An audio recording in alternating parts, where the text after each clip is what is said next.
athletes, the size of the school, their fancy uniforms, and remember what got you here. Focus on the fundamentals that we've gone over time and time again. And most important, don't get caught up thinking about winning or losing this game. If you put your effort and concentration into playing to your potential, to be the best that you can be, I don't care what the scoreboard says at the end of the game, in my book, we're going to be winners. This is the New Hampshire High School Basketball Show. This is a second coming. This is a call to arms. Your finest hour won't be wasted. The New Hampshire High School Basketball Show is brought to you by the New Hampshire State Liquor Commission's Division of Enforcement. Right now, it's not about talent, it's about heart. It's about who can go out there and play the hardest, who can go out there and play the smartest. Now, they've been here before, so they're not going to give it to us. We got to go out there and we got to take it. And now your hosts, Pete Terrier. But I have a question, though. Those two foul shots at the end of the game, did you miss them? Or did you miss them? Not exactly a soup question, is it? And Dave Haley from NHSportsPage.com. All season long, we played our game. Right now, you're playing theirs. When we step on the floor, every second that clock is ticking, we are pedal to the metal. We run the ball. We pressure the ball. And most importantly, we control the tempo of the game.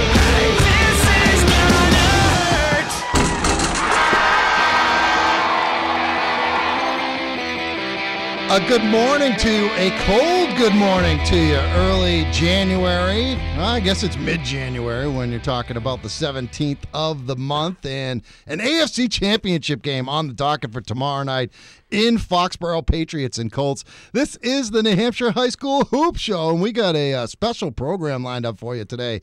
Dave Haley, he's actually, as we speak, sitting in Logan Airport down in Boston, getting ready to sun himself in lovely Jamaica, man. He's going down to Jamaica, so he's out for the next 2 weeks, and it doesn't take just one guy to replace Dave Haley. It takes three guys, and we've got them in here today for sure. We went to the well for this one. We pulled the guy out of retirement. Yeah, he's still teaching, but he's not coaching anymore, at least not for now. Dave Keefe from formerly Trinity High School. Dave, good morning to you. Good morning, Pete. Hey, Dave Haley, if you're out there, you just texted me from Logan Airport. Hope you have a safe trip. Have a great week, and we'll see you next week back on the show. And bring us back two things. Nice warm weather. Three things. A tan on that Irish butt of yours. and some rum. Bring us back some rum. The legal stuff, all right? We also got Matt Regan, head coach of the Pelham Pythons, tearing up Division III. They did not play last night. They were off. But, of course, Matt's at a game scouting, went all the way up to Newport to check out that Newport-Conant game. Matt, good morning. How's it going, Pete? Thanks for having me. Going okay, and I'm glad to have you here because I figured our two guests here, we'll get to Kevin Bonney, the former Alvern coach as well. I know that Dave Keefe and Kevin, they can talk a lot about Division I, but I figured we could get Division II and Division III out of you, so we're glad to have you. One special. And Kevin Bonney, the Alvern Broncos, resurgent this year under Brian Lynch, the first-year head coach. You were out, actually went all the way up to Rochester last night and watched Alvern and watched your nephew, Sam Bonney Lyles, play. And we thank you for coming in. Thanks for having me, Pete. So we got a lot of knowledge here, and it's a lot of knowledge, and I don't know that about an hour's worth of show can be filled. We can definitely fill that and then some. So why don't we get to the scoreboard right now? We'll run down all the scores, talk about some of these games from around the state of New Hampshire. Our scoreboard, as always, brought to you by our friends from the New Hampshire State Liquor Commission, the Division of Enforcement, and the Buyers Beware campaign, reminding all adults it's against the law to provide alcohol to minors, even if you're on a trip down to Jamaica. You know, I think that the rules here in New Hampshire still apply. Don't go out and party with a bunch of teenagers and have some fun just so you have some good stuff to talk about from your trip to Jamaica. It's against the law. All right, we'll start in D1, and we'll start at a game that I wanted to go to, but I got talked out of it. I ended up being at a different game, and after I saw what the final score was and how much of a blowout it was, I'm kind of glad I went to the game that I did. And I'm talking about Central and Pinkerton, the battle of the unbeatens at Simon Gym in Manchester. This one was no contest in the second half, 77-64. Now, I know it's a 13-point game, and it doesn't sound that bad, but this thing was a 27-point game at the end of the third quarter. Central was up 67-40, and Evan McDonald, the big story, 10 three-pointers in the game, and he had them all by the end of the third quarter on his way to a 30-point night as Central stays unbeaten. Pinkerton loses their first game of the year. Bishop Girton been struggling as of late, but they didn't struggle to score last night. 85-73, the Cardinals beat up on Salem. It was Nashua South, my Panthers, putting 5 in double figures last night. Impressive victory on the road at Concord. 70-37 was the final there. Memorial goes on the road. They got 30 from Kabongo, 30 of the 60 as the Crusaders beat Keene 60-49. Exeter and Merrimack, good matchup. Merrimack continuing to impress, kind of under the radar, probably just like Coach Goodrich likes it. Austin Franzen, 17 points. They beat Exeter 59-51. Nashua North, a win at home against Dover. The Green Wave 0-5. 59-45 was the final. And I think everybody in this room agrees that Mike Rumps is a good coach, and that's a pretty, for an 0-5 team, that's a pretty good team. Bedford, what is going on with Pembroke? They've lost 3 games in a row in Division I. They're finding the going a little bit tough. Bedford goes to Pembroke, beats them 47-39. We talked to you about this one, Kevin. You were there. Alvern stayed close with Spalding for a while, but the Red Raiders too much in the end. They go to 6-0, 58-51 the final. Alvern slips to 4-2. I mean, what'd you see there? There was, like you said, the game was basically, all the way to 2 minutes left in the game, it was pretty much back and forth. And, basically what happened, I think the loss of Danny Brown affected Alvern as far as at the end of the game there, as far as a calming influence as far as handling the ball. They had some turnovers there at the end, dribbling the ball out of bounds. They just didn't react really well to the pressure that I think Spalding turned it up in the second half as far as defensively and kind of shut down the driving lanes on Alvern. So I think that offensively they kind of struggled that way. But it's really a story about not the leading scorers, but the guys for both teams. Anthony Ciccatelli had 16 points for them.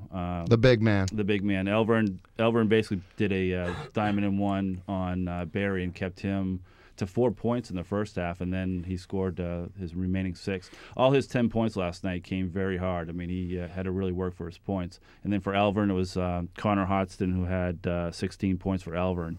So he played really well, I thought, as far as hitting the outside shot as well as driving to the hole. So, I just think it was experience at the end there that Spalding was able to come out with a win. And your nephew, Sam Bonnie Lau, has been playing very, very well this year. Dave Haley calls him the Twitter assassin because I guess he's a killer on Twitter. He's the kids. That team is they've got out of I think the 13 kids, 11 of them are seniors. So these guys have been playing together for a long time, and you can just see how unselfish they are and how well they play together. And it shows on the court. They had 9 kids yesterday. Last night score points. So they're going to be a force to reckon with, I think, as far as down the stretch here. So it's exciting to watch him, Sam play, and as well as my other nephew Max. So it's been fun to watch. Let's talk about the one last game that we haven't talked about in Division I. And Dave Keefe, you were there last night at Trinity, your old stomping grounds. Winnicott comes in, though, and knocks off the Pioneers 41-38. I want to know how tough it was for you to be there as a spectator. You've been to basketball games as a spectator, obviously, but your old team. Was that tough for you? I thought at first I drove over with my son Patrick, and no, it wasn't as tough as I thought. I came into the gym and sat in the corner there and enjoyed a very good basketball game. I also went not only to cheer on Coach Lemieux in his first year, who I think is one of the better young coaches in all of basketball, but to go see my buddy Jay McKenna from Winnicott. We have had a great relationship over the last 9 years, and I thought it was important for me to take a ride around the corner and say hello to him. And after the game, he was pumped, and he said to me, as I shook his hand running out the door, he goes, "That's the first time I ever beat Trinity." A lot of teams are saying that this year. So I didn't realize that. But, Winnicott is very young. All sophomores and juniors. The same pressure back in the good old days with Coach Ford. The three-quarter court pressure, half-court pressure, 2-3 zone, and Trinity has some difficulty with attacking that. But I think if they stick together, Trinity, It's Walshy, it's Luke Testa. I love Connor Walsh. I mean, the guy's undersized for a big man, but he's got a lot of moves. He's a low block player, but can also step out and hit the three. I like him a lot. Yeah, my last couple of years coaching him with Kevin Bonney and Matt Lemieux and Rich Otis, we called him Crafty. He always came up with something. He could stick the three and underneath the hoop. He could use both hands. Very good on the low post. Just a few less turnovers. A couple more made free throws, and Trinity would have got out there with a win. So my advice to those three kids is, stick together. The whole team stick together. And those three main scorers, take charge. Be aggressive. Right? This is your team. You have a great coach. He's there, 6 days a week pushing for you, giving it 110%, and hang in there. Good things will happen. All right, good breakdown from Dave Keefe about his former team. Want to go into D2. We'll take a break between D2 and then the Division 3 and Division 4 scoreboards because we just go way too long. We have too much fun with these segments. D2 scores, Conval and Hollis Brookline. Close game. The Cavs win at 58-55. Goffstown, my new hometown. Well, I've been living there for 7-8 years or so compared to Nashville, I should say. They cruise against Kingswood. 60-26 was the final. Another blowout win in Division 2, 11-76. John Stark, 42. Game I was at last night, and we've got the highlights up on nhsportspage.com. Manchester West knocks off Bishop Brady 65-53. The Giants no longer undefeated in Division 2. The Blue Knights improving to 5-1. Now Bishop Brady is 5-1 as well. The big story in this one is two of the big three from Brady did not play. Joe Bell injured himself against Conval, a little tailbone bruise. It's not believed to be serious. I actually talked to Joe and Jordan's father, Leonard Bell, walking into the game, and he said that he should be okay within a week or so. And then Brendan Johnson, one of the other star players for Bishop Brady, he was out sick from school yesterday, so he didn't even make the trip down to West. And Jordan Bell and Aaron Svensson, they did all they could to keep Brady in it, but West was just too much at the end. Jordan Bell finished with 20, Svensson had 21, and I think like all of the field goals that Svensson had, their big man, were on beautiful passes from Jordan Bell. That kid's a player. But Manchester West, Motoon Maker. The kid is 6'7". He reminds me, Dave, of a young Wenyan Gabriel. And he's really, really blossoming for Coach Danny Bryson. And I love me some Zach Jones. Great player. He's fun to watch. And they got a lot of good supporting players over there at Manchester West. So watch out for them. Other D scores. Cole Brown, somehow, 5-1. I mean, I saw them in the Jamboree, and they played Londonderry, so they got blown out. And everybody's getting blown out by Londonderry. But Cole Brown is 5-1. They beat Merrimack Valley as a tough team in D2, 45-42 last night. So congratulations to Coach Dave Smith. This one surprised me. I always look at the scoreboard at the end of a night of games or the next morning when I wake up, and I see some scores that surprised me, and I see Milford, who's now 4-0. They beat Wyndham last night in Milford, which is a tough place to play. Wyndham, you faced them, Coach Regan, earlier this year in a non-conference game, but I was a little bit surprised to see Milford. I knew they were unbeaten going in, but they'd only played 3 games. They're now 4-0, and they got a marquee win against Wyndham. Portsmouth, 92 points on the board against St. Thomas. St. Thomas is a team that wants to run up and down the court on you. Portsmouth said, we'll do that. Thank you very much, and we'll put 92 up on you and win by 32. Portsmouth continues to roll. Hanover and Sauhegan, touchdown win. They missed the extra point. The Marauders did 62-56. They beat Sauhegan. There was another score from D2 that was not on the NHIAA website. I couldn't find it, but I saw on Twitter last night that Kennett rolled against Plymouth, and I don't know what the final score is of that one. I apologize. We will take a timeout. We'll come back. We'll take the scoreboard from D3 and D4. We'll move on. Once again, our special guest, Dave Keefe, the former Trinity coach, in here. We got Matt Reagan from Pelham. He's in here. We're going to talk about the game he saw last night, Conant at Newport, and then we'll talk about the game we're going to see on Monday night, Pelham at Conant. Conant's got some confidence going into that game. And we got Kevin Barney, former Almer coach, former assistant with Trinity High School, and Dave Keefe. We're all doing it here on the New Hampshire High School Hoop Show, News Radio 610 and 96.7. From Manchester West to Winnicott, Central to Somersworth, and Portsmouth to Plymouth, this is the New Hampshire High School Hoop Show on News Radio 610 and 96.7. Breaking down the scores from last night around the state of New Hampshire. Some special guests in studio. We'll get to them in just a moment. The D3 scoreboard. Berlin continuing to roll 64-35 against Prospect Mountain last night. Dave Haley, if you're still listening, you're still waiting to board that plane, be assured your Guilford Golden Eagles improved to 5-2, 55-53 over Bow. So they beat the Falcons last night, sending you off to Jamaica on a happy note. It was Campbell 55, Belmont 35. Zach Burgeon really starting to play well for them.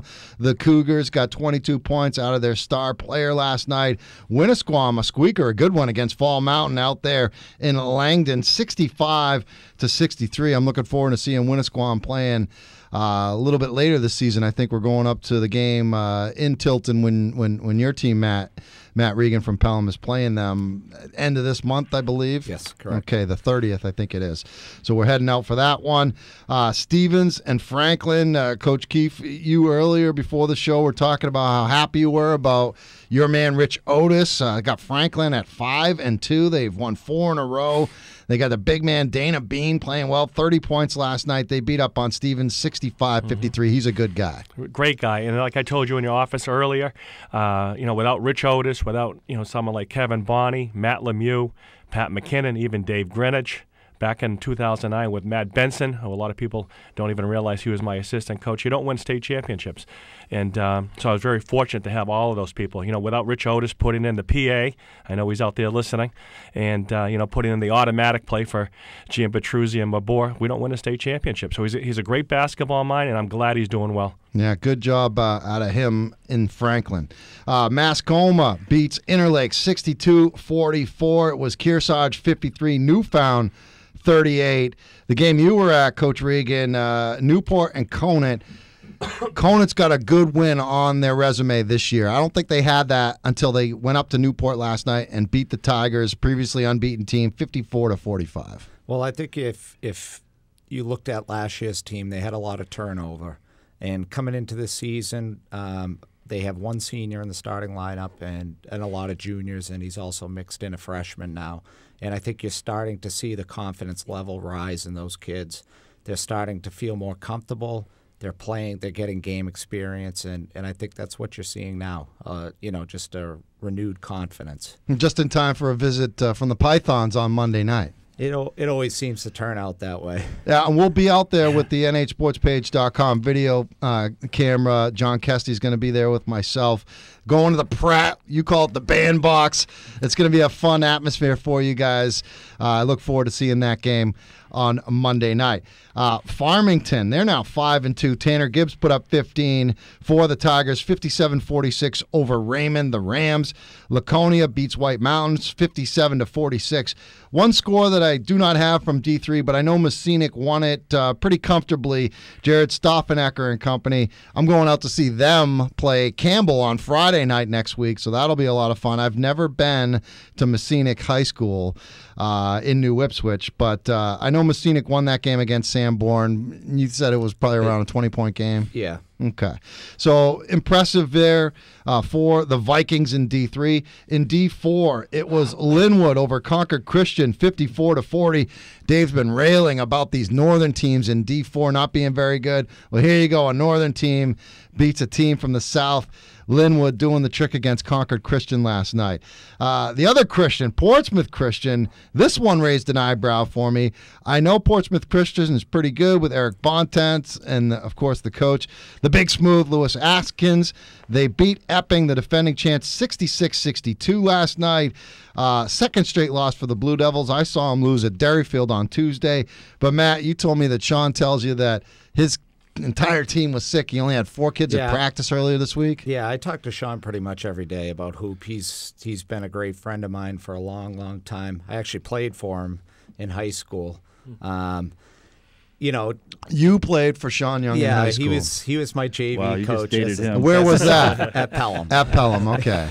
Because I know he was at Wilton. I'm like, you're not a Wilton kid. Yeah, no. He played at Pelham in the, I don't know if it was the 90s at some point. I won't date him too much. He's not on the banner, though, as a 1,000-point scorer with Hodglow and He'll tell you Roman he's one of the and greatest Spiro. of all time. But Epping, they had 4 guys at practice on Thursday. They've had 7 guys that missed at least 2 days of practice. I think you're going to see, an improvement in the coming weeks. Not to take anything away from Portsmouth Christian, they're a very good team. We saw them this summer. Lewis is a great coach.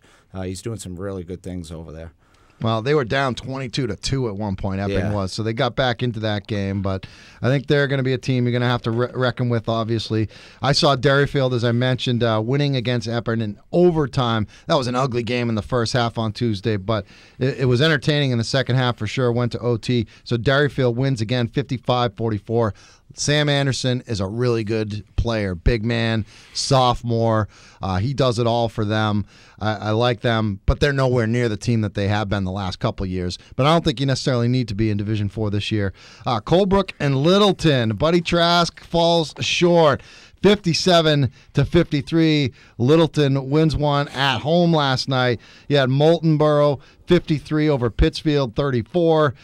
Gorham and Profile, classic D4 matchup last night, low-scoring game. Profile wins it. The Patriots 36-29. I'd take that tomorrow night. 36-29 Pats heading to the Super Bowl. We'll see how that works out.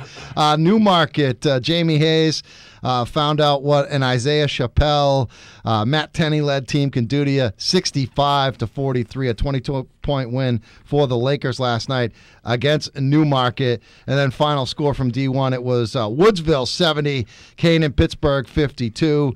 Dave Haley writing about the Engineers in his Thursday thoughts, and they reward him with a victory 70-52 against Canaan-Pittsburgh. There's your scores. Let's just talk about the game that I was at last night, because I thought it was a lot of fun to watch. I saw West in the Jamboree.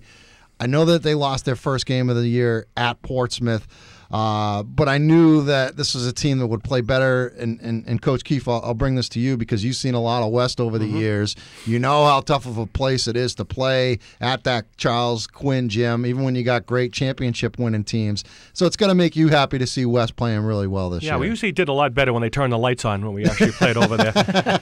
There was a scoreboard issue last night. It was like a psycho scoreboard. I think Coach Bryson only put half the lights on when we traveled over there. And he caught us one year, too. The game was changed to 6 o'clock, and nobody knew we came flying in. But, no, he does a great job. Danny's a good guy, does a great job over there at West High School, and I wish him the very best. And if those kids can stick together and get through the year academically, off-the-court type stuff, which he's had trouble in the past, but I don't think he has that this year. year. I was just going to say, I think he's over the hump. I think he's got the type of kids, he told me a couple of years ago, that he's going with the good kids that want to show up each and every day. If there's any trouble in the classroom or off the court, he's done with that. And so I give him a lot of credit for that. He's doing a great job, and I wish him the very best. What do you know about this kid Maker, Motu Maker? I said he kind of reminds me of, Wenyan Gabriel, and maybe even before that, when Mabor Gabriel was a younger player. Right. Do you know much about him? I don't. Just from when we played him the last couple of years, regular season and the playoffs a couple of years ago. He's got that long athletic body. He can jump out of the gym, block shots to get the fast break going, and that's exactly what Coach Bryson wants. But from what I remember, very athletic, a good kid, and so I wish him the very best. And Jordan Bell, Matt, you saw him a lot you guys beat them in the playoffs last year. On the way to the Final Four at home. He fouled out of that game early, but he is just a tremendous player for Bishop Brady. Yeah, he's a one-man press breaker. He just controls the tempo of the game from start to finish. He's a very good passer. If you trap him, he can split it and then just pick you apart after that. And from what I've seen this year, his shot was pretty good last year. It's gone to another level this year. He was a little cold last night. He heated up in the late part of that game, the third and fourth quarter. He had 5 points at halftime, but I think if I was keeping stats, points, rebounds, assists, all that, he would have had a triple-double last night because he was rebounding and so many nice passes to the big man, Svensson, who I think is underrated. I don't think a lot of people talk about him. They talk about that big three, the Bell brothers and Brendan Johnson, but they don't talk about Svensson. They got another kid, Matt Quirk, who can shoot it from the outside. Missing Joe Bell, and Johnson was just a killer last night. I'd like to see that matchup again down the line, with everybody healthy and everybody there. It was a fun game to watch, and we got the highlights up on nhsportspage.com. Kevin, I want to ask you about Spalding, all right? Every year it seems like Spalding is one of those teams that, is there, but no one picks them, at the beginning of the season and the preseason prognostications. But last year they were down for a change. It was a down year in Spalding. They lost a lot, losing Dominic Parity, and it seems like every couple of years they're all seniors, and this is another case of that. Did you see them as a team that can go to UNH again and be a factor here in Division I? Oh, absolutely. I mean, I had a chance to talk to Tim before the game last night, and he was just talking about how, Barry is really what makes them go. But I tell you, after watching last night, I think it's the other guys that kind of stepped up last night. The States kid, Chris States, and then also let's see here, Cal Connolly, who's a sophomore. So they have different pieces. Even Brock Paquette, he hit 2 threes last night, one before the half and then one at the end of the third quarter that kind of changed the game a little bit. So this group, I think, from talking to Tim, is that they have the pieces to really make a deep run. And like you said, they have the senior leadership already in place. They understand their roles, and they're really, according to Tim, they're really grasping that as far as what their roles are individually. So for me, it looks like if you had to take a look at Division I right now, you have the Centrals, the Londonderrys, the Pinkertons, and I think absolutely Spalding's in that conversation as well. So. Right. Absolutely. I want to talk about that Londonderry Lancers team with you guys when we come back. Got to take a break, but Coach Regan, your team played them in the holiday tournament, and that was a heck of a game, double overtime, and you guys actually beat them. So we'll talk a little bit about the top of D1. I know that's Dave Keefe, Kevin Bonney, your area of expertise. Matt, you're pretty fluent on all the divisions across New Hampshire high school basketball. So we'll talk about that when we return after this timeout. It is the New Hampshire High School Hoop Show. Dave Keefe, Matt Regan, Kevin Bonney in studio. John Kesty from nhsportspage.com is filming this thing. We got our producer, Jeremy Mahaney, on the other side of the glass. We'll return the New Hampshire High School Hoop Show on News Radio 610 and 96.7. Best local coverage of New Hampshire high school basketball. The New Hampshire High School Hoop Show on News Radio 610 and 96.7. I've said this a lot on the show over the course of the years that I've been doing it, that some of the best conversations, some of the best content for the radio show actually happens during the commercial breaks. And we're all sitting around here in studio and saying, okay, who's your Final Four in Division I right now? And we're all rattling off. We all kind of agree. And then all of a sudden someone says, well, what about this team? Or what if this happens? And, it's just a lot of great stuff. We got Dave Keefe, the former Trinity coach, in studio with us. Matt Regan from Pelham with us. And then we got Kevin Bonney, who was coaching at Alvern and before Seth Guerin. Now Brian Lynch has taken the job and doing a good job with the Broncos.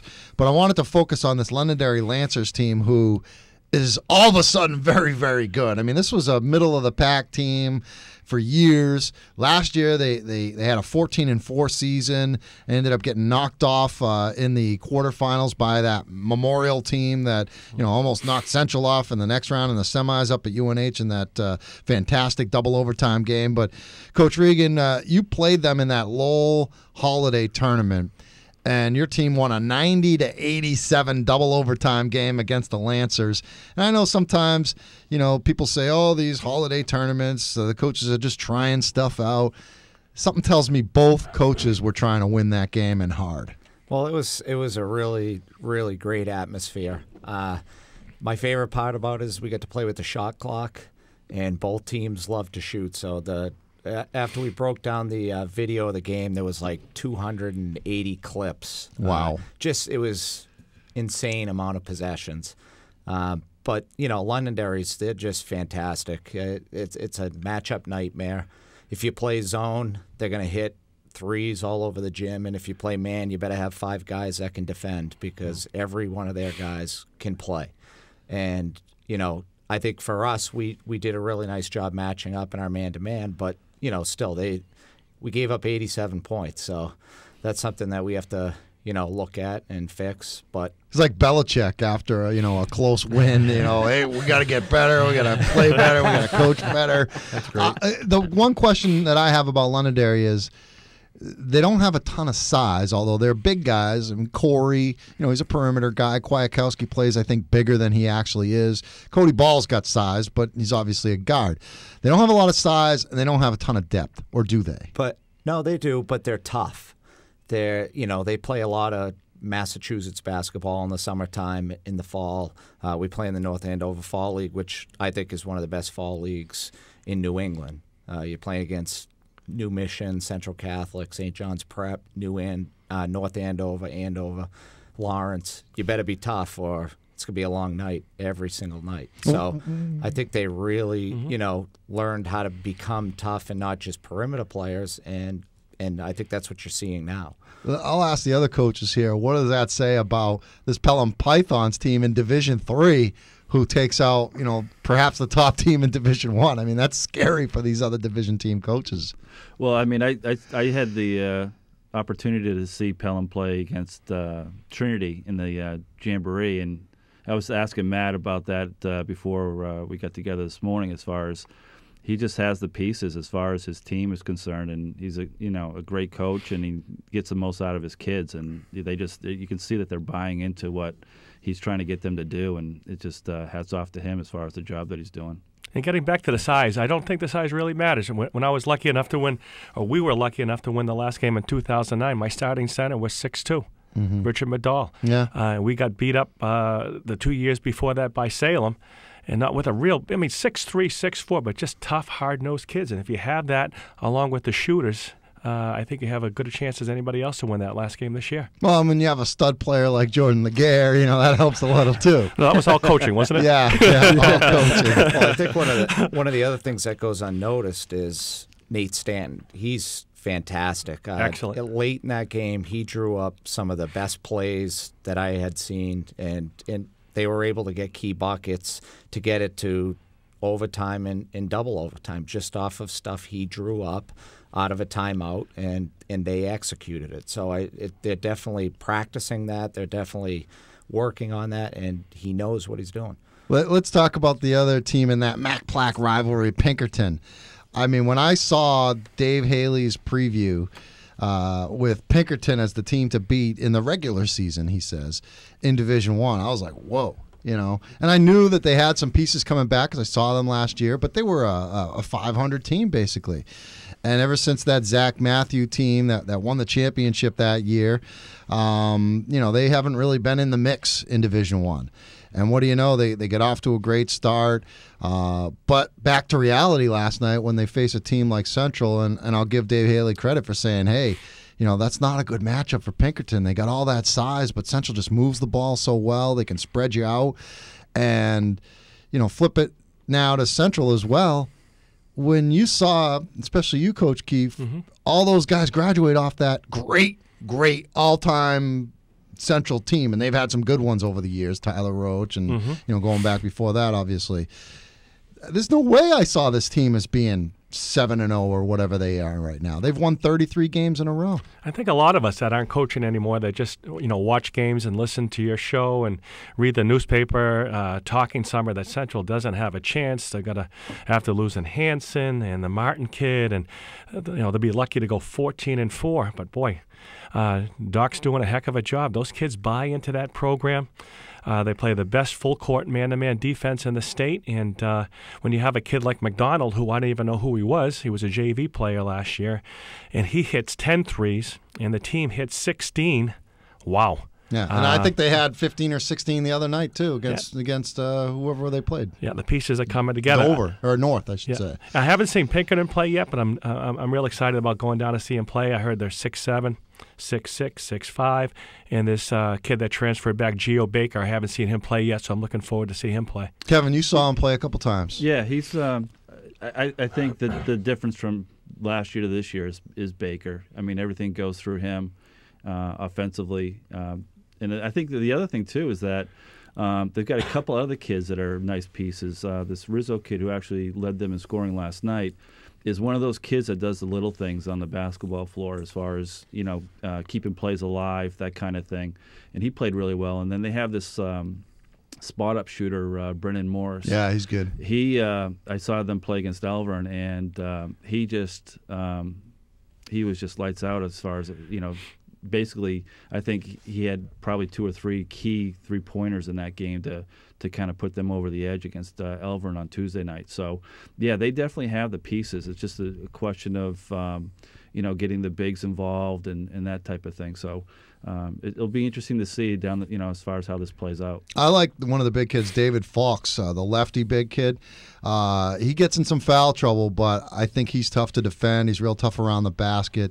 He's probably the big that I look to as being their best big guy, and then they just got a bunch of other pieces. Yeah. We were talking Merrimack. 4-2, Coach Keefe. How do they do it?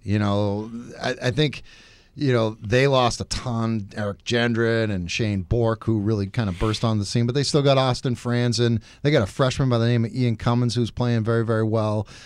Zach Kerr is a good player. Dylan Richardson, Ian Roberts. They're just very well coached, and that's a basketball town, Merrimack. Most definitely.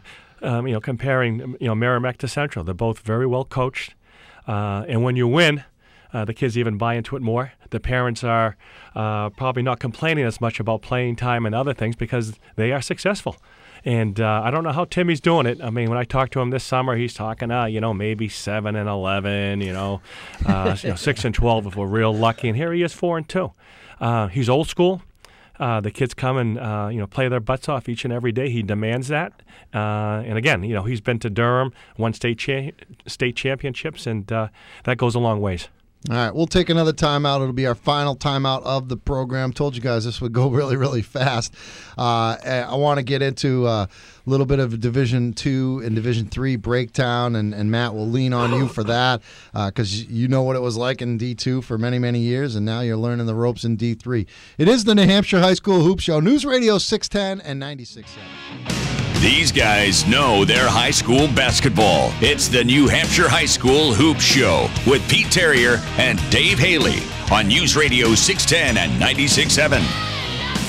A little hair metal going out to the guy who we know is listening, okay? Dave Haley, stop texting us, stop tweeting us. We hear you, David. We know you're listening. That one's going out to you.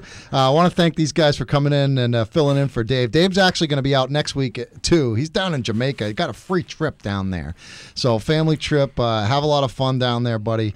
Hope you enjoy it. And good luck trying to find a place to watch the football game tomorrow night down in Jamaica. I'm sure they'll have something going on at the resort. But we got Dave Keefe from Trinity in here. We got Matt Regan from Pelham, Kevin Bonney, formerly of Alvern, also been coaching with Dave at Trinity the last couple of years. They're in studio. We got about 5 minutes to go in the program. Wanted to talk to you, Coach Regan, about Division II and about Division III. First, let's start with D2. Pembroke left. West came in. Timberlane came in. What else happened? Who knows? But the fact is, Portsmouth, Bishop Brady, Lebanon, West, who am I missing here in D2? I think Milford's going to surprise people. They were young last year. They play hard. They have a good system in place, a good JV coach, and Trevor Palladino. He's doing a good job of preparing those guys. We also, personally, I think it runs through Portsmouth. Yeah. That's my own personal opinion. I think Everybody's saying Brady, though. I think Jim's the best coach. He's going to know exactly what they want to do, how they want to do it, and how well they do it. Anyone that, I consider Jim a mentor as well. I talk to him a lot. He's taught me many things, many lessons, that I didn't like. Him knowing how many times we scored on inbounds plays, what inbounds plays we would run, what offensive plays we would run. He knew every single play I had for like 5 years. So, and you don't how mind many times I seeing him. scored on it. Yeah. So he taught me to be a little more diverse and prepare a little differently. So I just think it goes through Portsmouth. All right, let's talk D3. You guys, obviously the favorite, the prohibitive favorite. Campbell you guys saw them early in the season. I mean, you guys played Conant and Campbell in your first 2 games, and then it was like, okay, who's going to challenge us? I'm sure you guys aren't saying that, but I think a lot of people are. But I think Campbell's going to be there. Berlin's one of the teams that a lot of people talk about. I like this Messinic team, Newport with Hood. Although I don't know that Coronas is playing all that well this year. I mean, what do you know about that? I thought he played pretty well last night. It's the first time I've seen him play. It looked like he shot about 50% from the 3-point line. I think he was like 3 for 6 or 4 for 8 in that area. He got to the basket. I thought he did a really nice job of getting them out and keeping them in the game for pretty much most of the way. I mean, all I've been hearing about is Hood. And in terms of Newport. He scored 20 points. He played well. He's a guy that could play inside and outside. He handles the ball well if you're pressuring them. But to me, Coronas is a very nice player. The Stifler kid can shoot it. He made 3 threes last night. The kid that transferred from Sunapee, yeah, he's a good player as well. I'm looking at Messinic. Tell me a little bit more about Jared Stoffenecker. I mean, he's a hell of a shooter. I know he had 56 in his sophomore year. Not only is he a good shooter, he can get to the basket, and for a smaller kid, he finishes in traffic. He finishes over 6'3", 6'4" kids because he knows how to contort his body.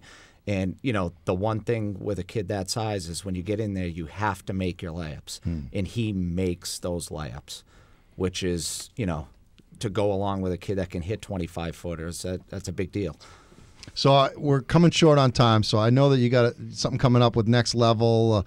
Can you talk a little bit about that, what's going on? Yeah, I started Next Level Basketball Academy 3 years ago. This is our 3rd season. Last year we started AAU, and one of the reasons I got into it was to develop kids' skills in a high school to collegiate perspective. I've also coached youth basketball in Pelham for 3 years now. Those 5th graders. No, the 6th graders now. This is my last year with them.